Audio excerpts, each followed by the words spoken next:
Muy buenas tardes, bienvenidos de nuevo a Negocios Televisión, bienvenidos al espacio de las noticias del día, pendientes ya de la última hora, mirando a lo que sucedió tras el ataque de Israel contra Irán. Netanyahu alertando sobre el arsenal nuclear del país iraní. Miraremos también a la intervención de Estados Unidos, la reacción por parte de Rusia.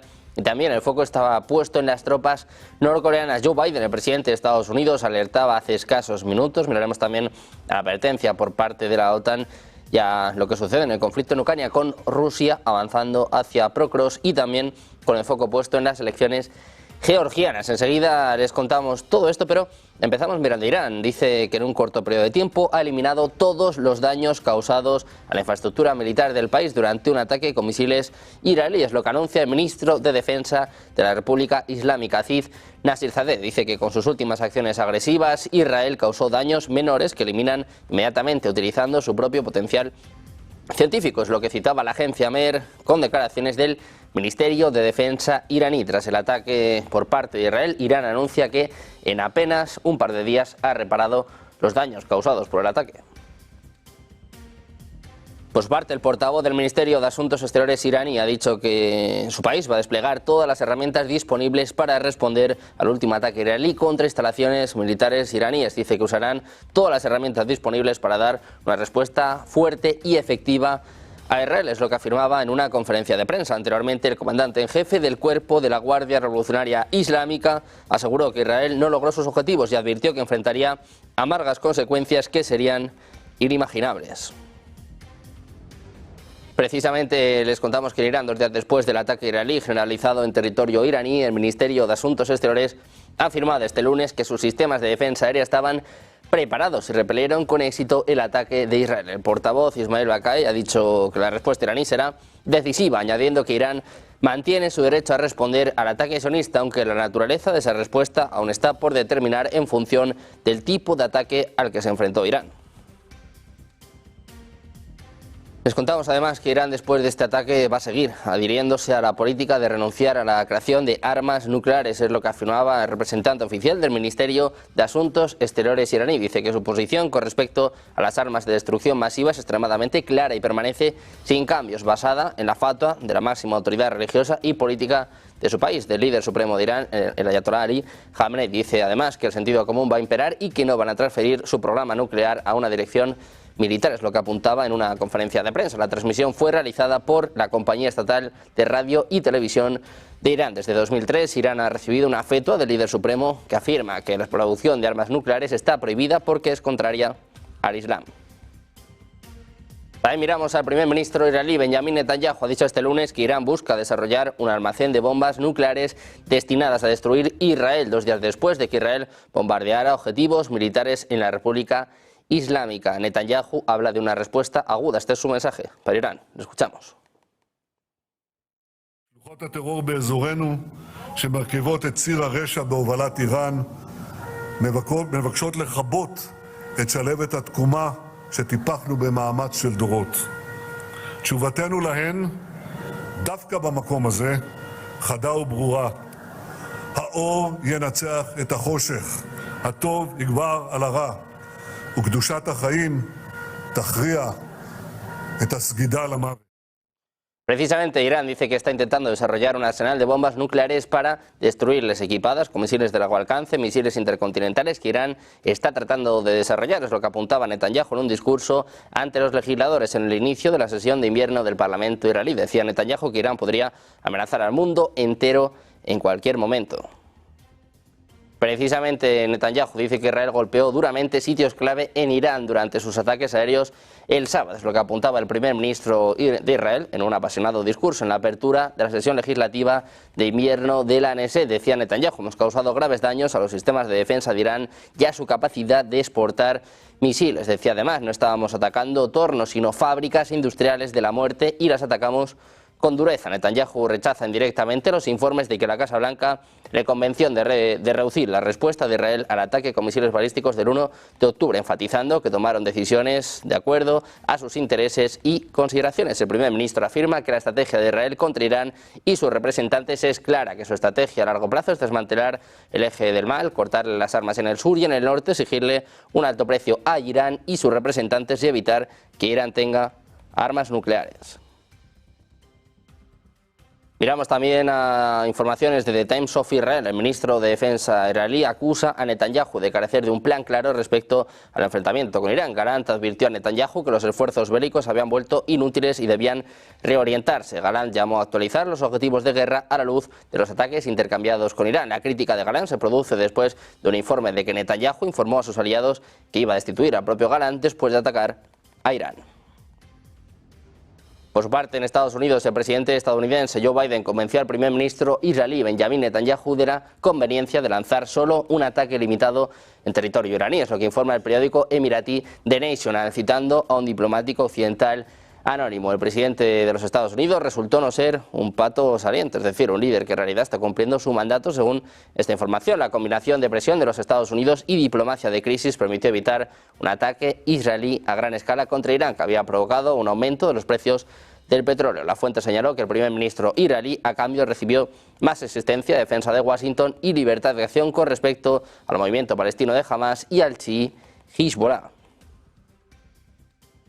Israel además ha bombardeado este lunes la antigua ciudad libanesa de Tiro después de que las FDI emitieran un llamamiento de evacuación de amplias zonas de la urbe que ya había sido atacada a primera hora del día. Según indicaba la Agencia Nacional de Noticias libanesa, aviones israelíes lanzaron una serie de ataques tras el llamamiento de evacuación. En la ofensiva se vieron afectados varios edificios residenciales. El ejército israelí advirtió que llevará a cabo ataques contra objetivos de Hezbollah en varias zonas de la ciudad. Las actividades de Hezbollah, dice, nos obligan a actuar enérgicamente contra él, es lo que apuntaba el portavoz militar Avichai Adrae en una publicación en X, instando a los habitantes a dirigirse al norte. Tiro fue reconocida Patrimonio de la Humanidad por la UNESCO en 1984. Israel lleva varios días atacando diversas partes de la ciudad, dejando gran parte de su centro en ruinas, según recoge Al Jazeera.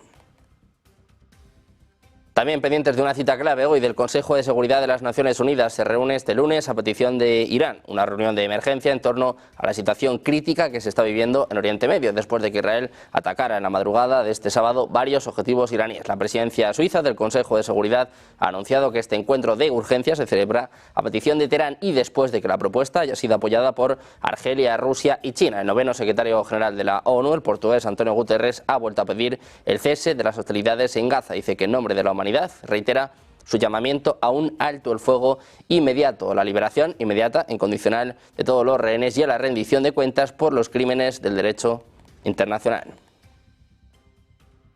Irak también ha protestado. El gobierno de Irak ha presentado una protesta formal ante las Naciones Unidas por el uso de su espacio aéreo por parte del ejército de Israel para llevar a cabo el sábado una serie de bombardeos contra territorios de Irán en medio del aumento de las tensiones en Oriente Próximo. Basim al-Awadi, el portavoz de la oficina del primer ministro iraquí, ha indicado que Irak ha presentado formalmente una carta de protesta al secretario general y al Consejo de Seguridad de la ONU, condenando la flagrante violación del espacio aéreo y la soberanía de Irak por parte de Israel al usar el espacio aéreo iraquí para llevar a cabo un ataque contra Irán este sábado. Así ha indicado que al-Sudani ha dado además orden de contactar con Estados Unidos, principal aliado de las autoridades israelíes, para abordar esta violación a partir del acuerdo estratégico y el compromiso de Estados Unidos con la seguridad y la soberanía de Irak. También hablamos ahora de Rusia. El Kremlin está instando a todas las partes implicadas en el conflicto de Oriente Medio a ejercer moderación en medio de la escalada de tensiones. Según el portavoz del presidente ruso Dmitry Peskov, este lunes decía que Moscú mantiene una comunicación activa con las partes interesadas clave, entre ellas Irán, Israel y Palestina, como parte de un esfuerzo diplomático para aliviar las hostilidades. Subrayó que su país sigue comprometido a promover cualquier iniciativa que pueda reducir las tensiones en la región. Sus comentarios siguieron a las acciones del ejército israelí el sábado por la noche, cuando decidió atacar objetivos militares en Irán.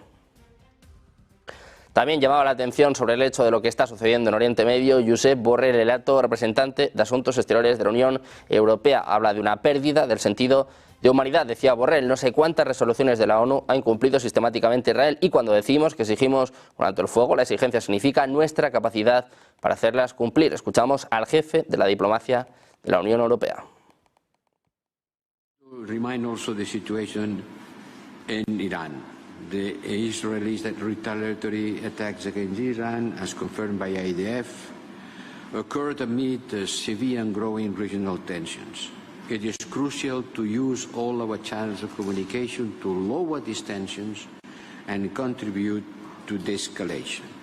Israel, que además advierte de que Hamás no ha respondido a las propuestas actuales de alto el fuego en la franja de Gaza, es lo que apuntaba un funcionario israelí al Times of Israel este lunes. La fuente dijo que Israel está dispuesto a negociar cualquier propuesta. Israel no ha recibido ninguna respuesta oficial de Hamás sobre las diversas propuestas de acuerdo de rehenes que se están discutiendo, es lo que apuntaban a este diario israelí. Tampoco la han recibido los mediadores. Israel dice está estudiando todas las opciones para llegar a un acuerdo y está dispuesto a negociar cualquier propuesta. Sin embargo, el funcionario también dijo que el gobierno israelí no está dispuesto a considerar detener su operación militar en Gaza. Según el informe, la dirigencia de Hamás fuera de Gaza ha estado en caos desde que el líder del grupo, Yahya Sinwar, fuera asesinado a principios de este mes. El funcionario israelí dijo que Israel todavía no sabe quién está tomando decisiones sobre las negociaciones de rehenes en Hamás.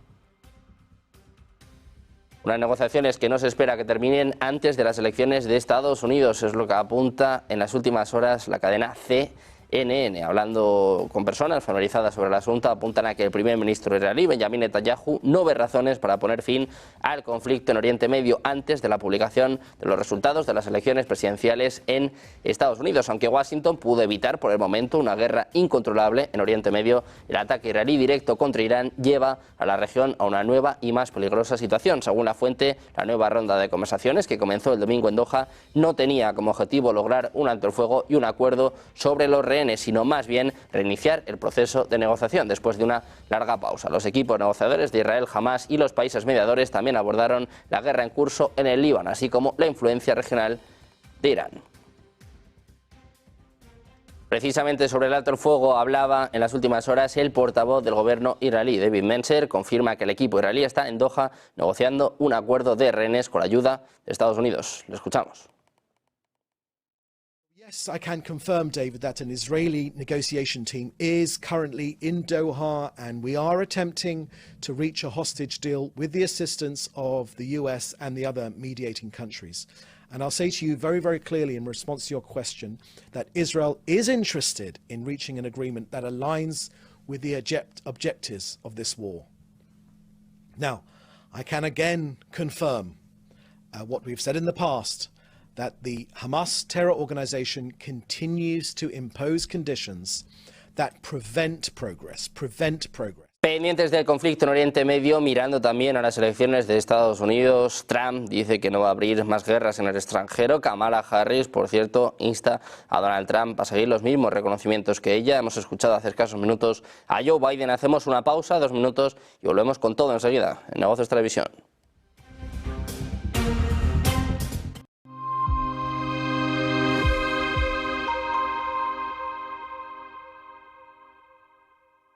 Sueñas con unas vacaciones a orillas del Mediterráneo. Oliva Nova Beach and Golf Resort es tu destino ideal. Un hotel en primera línea, las dunas, alquiler vacacional en nuestras villas y apartamentos. Sea como sea que te guste viajar, en Oliva Nova encontrarás la opción de alojamiento perfecta para ti. El resort para los deportistas. En Oliva Nova encontrarás instalaciones deportivas como un campo de golf de 18 hoyos diseñado por el legendario Seve Ballesteros, 7 pistas de pádel al aire libre, rutas en parajes cercanos como el Parque Natural del Montgó y la Marjal Pegoliva, y la posibilidad de practicar deportes acuáticos en las cristalinas aguas del mar Mediterráneo. El resort para los foodies. En Oliva Nova podrás disfrutar de la buena mesa y saborear el Mediterráneo en todos sus restaurantes, a platos de autor con ingredientes cuidadosamente seleccionados, deliciosas paellas, recetas locales y producto de cercanía. Y todo ello regado con un buen vino. El resort para los que buscan desconectar. En Oliva Nova todos encontrarán una manera para evadirse de la rutina.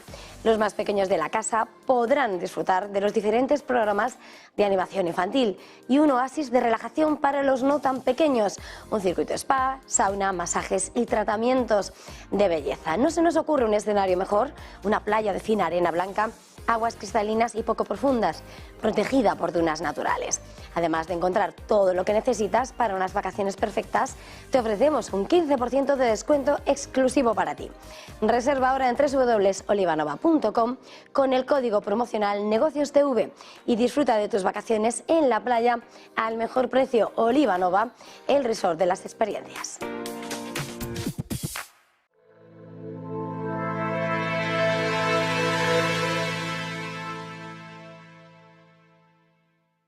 Y ya estamos de vuelta en Negocios Televisión con el foco en las elecciones de Estados Unidos, todos pendientes del 5 de noviembre y también de los planes de ambos candidatos. El expresidente y candidato republicano a las elecciones de Estados Unidos, Donald Trump, ha prometido que en caso de que vuelva a ocupar el despacho Oval, evitará que las tropas estadounidenses participen en conflictos fuera de su país. Dirigiéndose a una multitud en el estado de Pensilvania, el político afirmó que no enviaría soldados a luchar en una guerra extranjera tonta y sin fin. Decía Trump, no tienen por qué enviar a sus hijos a la guerra ni hacer que los maten por un país del que nunca habían oído hablar y que de todos modos no quiere tener nada que ver con ustedes. Al mismo tiempo, Trump arremetió contra su rival en los comicios, Kamala Harris, asegurando que hacer la presidenta sería arriesgar la vida de millones de personas. Decía Trump, nos llevaría a una tercera guerra mundial con toda seguridad porque es demasiado incompetente para hacer el trabajo.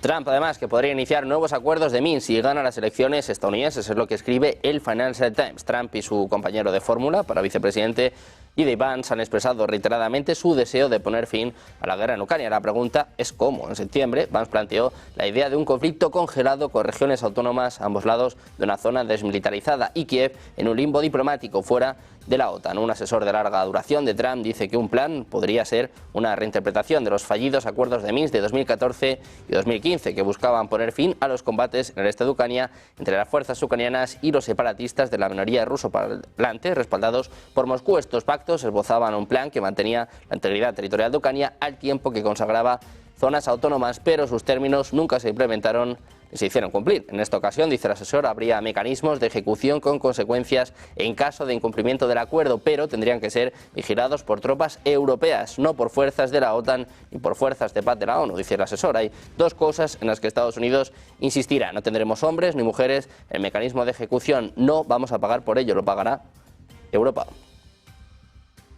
También miramos a Kamala Harris, la vicepresidenta de Estados Unidos y candidata presidencial demócrata. Ha dicho este lunes que se sometería a una prueba cognitiva y desafió a su rival republicano, el expresidente Donald Trump, a que se sometiera a la misma prueba. Trump ha menospreciado repetidamente a Harris en sus mítines, llamándola estúpida, incompetente y loca, entre otras cosas. También ha elogiado sus propias habilidades mentales en numerosas ocasiones, afirmando que aprobó con nota una prueba cognitiva anterior que realizó en 2020. Decía que a esto es a lo que ha recurrido y que cree además que en realidad está cada vez más inestable y desquiciado. Dice Kamala que ha recurrido a los insultos porque en realidad no tiene ningún plan para el pueblo estadounidense, es lo que apuntaba Harris a CBS News. También miramos al actual presidente de Estados Unidos, un Joe Biden que alerta sobre las tropas norcoreanas en Ucrania. Dice que son muy peligrosas. Lo escuchamos.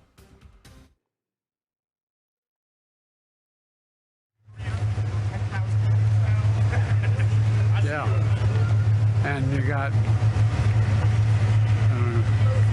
it's very dangerous, and the idea that Kamala's opponent is talking to Putin and discussing what should be done, I mean, anyway, I'm not...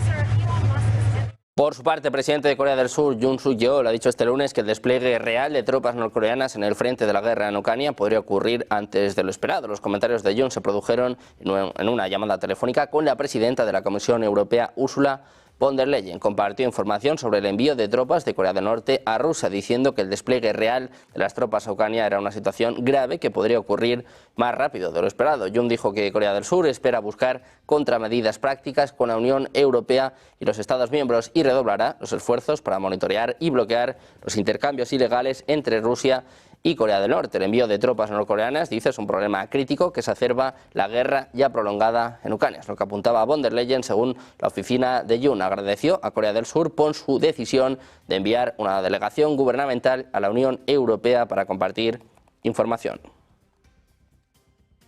También miramos a la OTAN. El secretario general Mark Rutte confirmaba este lunes que se han desplegado tropas norcoreanas en la región rusa de Kursk para luchar junto con el ejército ruso. Escuchamos el aviso de Rutte. I can confirm that North Korean troops have been sent to Russia and that North Korean military units have been deployed to the Kursk region. The deployment of North Korean troops represents, one, a significant escalation in the DPRK's ongoing involvement in Russia's illegal war. Two, Yet another breach of UN Security Council resolutions. And 3, a dangerous expansion of Russia's war. NATO calls on Russia and the DPRK to cease these actions immediately. The deepening military cooperation between Russia and North Korea is a threat to both the Indo-Pacific and Euro-Atlantic security. Rutte afirmaba además que el despliegue representa una escalada significativa en la crisis de Corea del Norte y en la guerra entre Rusia y Ucrania y una violación de las resoluciones del Consejo de Seguridad de las Naciones Unidas. Decía Rutte que la profundización de la cooperación militar entre Rusia y Corea del Norte es una amenaza tanto para la seguridad de la región del Indo-Pacífico como para la euroatlántica. Decía que Putin no puede solo. Escuchamos. Has already supplied Russia with millions of rounds of ammunition and ballistic missiles that are fueling a major conflict in the heart of Europe and undermining global peace and security. In exchange, Putin is providing North Korea with military technology and other support to circumvent international sanctions. This underlines the importance of democracies standing together to uphold our values and to face our shared security challenges. But the deployment of North Korean troops to Kursk is also a sign of Putin's growing desperation. Over 600,000 Russian soldiers have been killed or wounded in Putin's war, and he is unable to sustain his assault on Ukraine without foreign support. This is because the Ukrainians are fighting back with courage, resilience and ingenuity. NATO allies will continue to support a free and democratic Ukraine because Ukraine's security is our... Añadía que la OTAN está consultando activamente en el seno de la alianza y con los socios del Indo-Pacífico y seguirá vigilando de cerca esta situación. Por su parte, en Rusia, el ministro de Asuntos Exteriores, Sergei Lavrov, ha asegurado este lunes que una respuesta de los socios de Kiev al supuesto despliegue de fuerzas norcoreanas en la guerra de Ucrania es un pretexto para justificar una presencia de militares occidentales que desde hace tiempo se encuentran en territorio ucraniano. Lavrov ha incidido en que el acuerdo de seguridad entre Pyongyang y Moscú no es secreto, sino que es de dominio público. Dice que el texto completo ha sido publicado y de ninguna manera viola disposición alguna del derecho internacional. Es lo que apunta en una conferencia de prensa, según recogen las agencias rusas.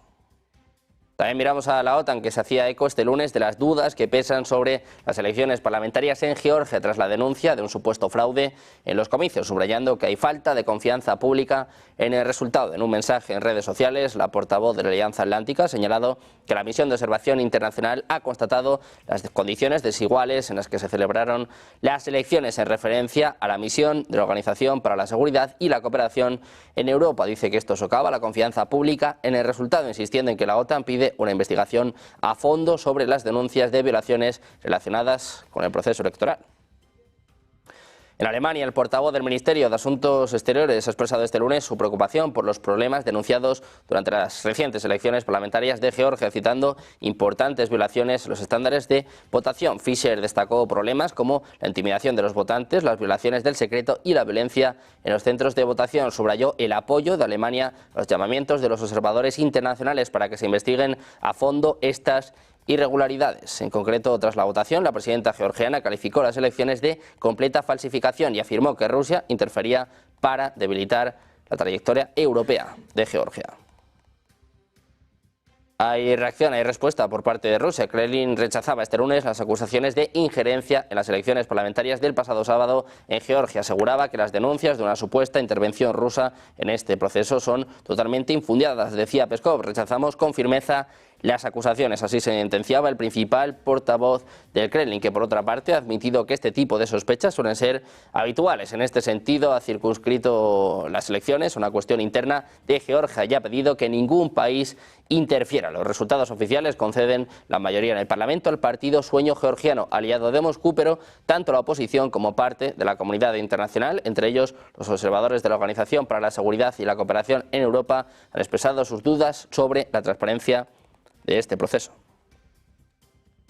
Miramos también al Kremlin, y es que Rusia está preparando la visita de su presidente, de Vladimir Putin, a Kazajistán. Las fechas del viaje se anunciarán más adelante, es lo que apuntaba Dmitry Peskov, como se desprende del protocolo de la Comisión Intergubernamental para la Cooperación entre Rusia y Kazajistán, cuyos extractos fueron citados por la agencia Kaztak. Putin podría realizar una visita de Estado a este país el 27 de noviembre. Dice Peskov que la visita se está preparando activamente y que les informarán oportunamente sobre las fechas. Así respondía a la pregunta de si realmente se espera un viaje de este tipo.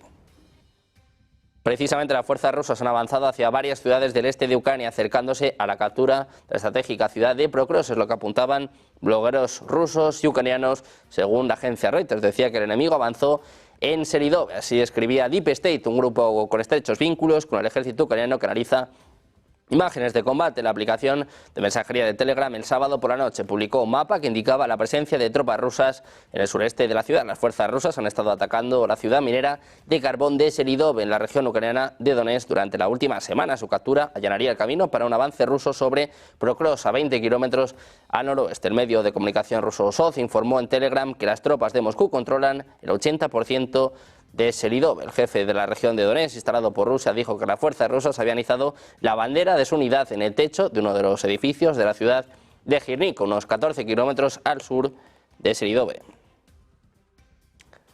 En Rusia, el Servicio Federal de Seguridad ha denunciado este lunes que un grupo de personas armadas intentó penetrar desde Ucrania en la región de Briansk. Si bien esta supuesta incursión no tuvo éxito y 4 de los saltadores cayeron eliminados por las fuerzas rusas. El ataque tuvo lugar el domingo en la zona de Klimovsky, según el relato oficial recogido por la agencia Interfax. El gobernador de la región, Alexander Bogomaz, ya había denunciado los intentos de incursión de un grupo armado, dando igualmente por hecho que este ataque no había tenido éxito. Las autoridades de Rusia han reforzado su vigilancia en la frontera ucraniana para evitar la apertura de nuevos frentes tras la incursión lanzada a principios de agosto sobre Kursk, una región aledaña a Briansk. En el caso de Kursk, fuerzas ucranianas sí lograron entrar en territorio ruso y, de hecho, la ofensiva en la zona sigue abierta.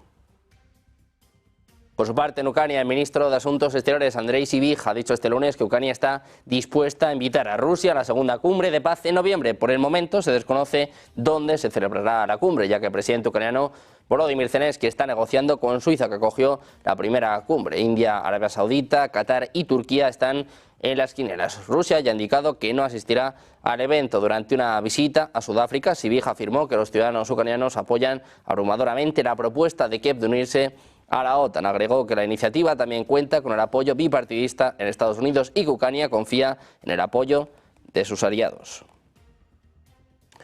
Precisamente el ejército ucraniano ha neutralizado 94 de los 100 drones suicidas Shahid y de otros tipos lanzados desde el domingo por la tarde por las fuerzas rusas contra territorio ucraniano, lo que apunta el parte de este lunes de la Fuerza Aérea de Kiev. De los drones neutralizados, 66 fueron derribados sobre los oblasts ucranianos de Sumy y Kharkov en el noreste, Chernihiv y Kiev en el norte, Poltava, Sitomir o Kirovograd en el centro, también Melnitsky, Ternopil en el oeste y Mykolaiv en el sur. En Cherkasy, Melnitsky y Kiev se produjeron, según la Fuerza Aérea Ucraniana, el mayor número de interceptaciones. Otros 28 drones perdieron el rumbo gracias a las interferencias electrónicas con los que el ejército ucraniano neutraliza un porcentaje cada vez más alto de los aparatos no tripulados rusos. 4 de esos drones acabaron dirigiéndose a Rusia y a Bielorrusia, el único país vecino de Ucrania que apoya a Moscú en esta guerra. También hablamos del presidente ucraniano Volodymyr Zelensky. Llegaba este lunes a Islandia para participar en una cumbre con los países nórdicos y mantener reuniones bilaterales con los primeros ministros de la propia Islandia, Dinamarca, Noruega, Finlandia y Suecia. Decía Zelensky, sus conversaciones se centrarán en el apoyo al Plan de la Victoria y en las materias en las que nuestra cooperación pueden dar máximos resultados, es lo que escribía en sus redes sociales. El presidente ucraniano mencionó entre los temas prioritarios la financiación de la producción de Ucrania de armamento, en especial de armamento de largo alcance, los preparativos de cara al invierno y la seguridad marítima. Además, adelantó durante su viaje, abordará también con los líderes nórdicos posibles acciones para restringir el uso que hace Rusia de barcos fantasmas para burlar las sanciones occidentales a su petróleo y el refuerzo de la asistencia militar a Ucrania, tanto en materia de equipamiento militar como de instrucción.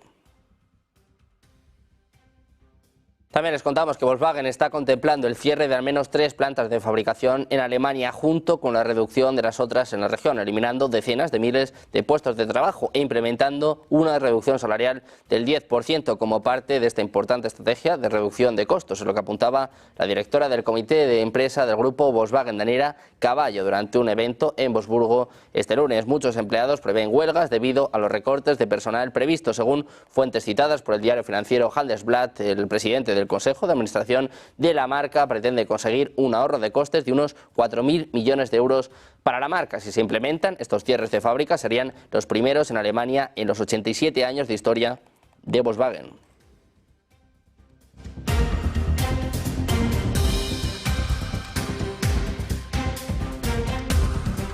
Pendientes de la última hora, también del análisis, mirando a lo que pasa en Oriente Medio, pendientes de las elecciones en Estados Unidos, del conflicto en Ucrania, las advertencias de la OTAN sobre las tropas norcoreanas. Una pausa, 2 minutos, y seguimos con el análisis en Negocios Televisión.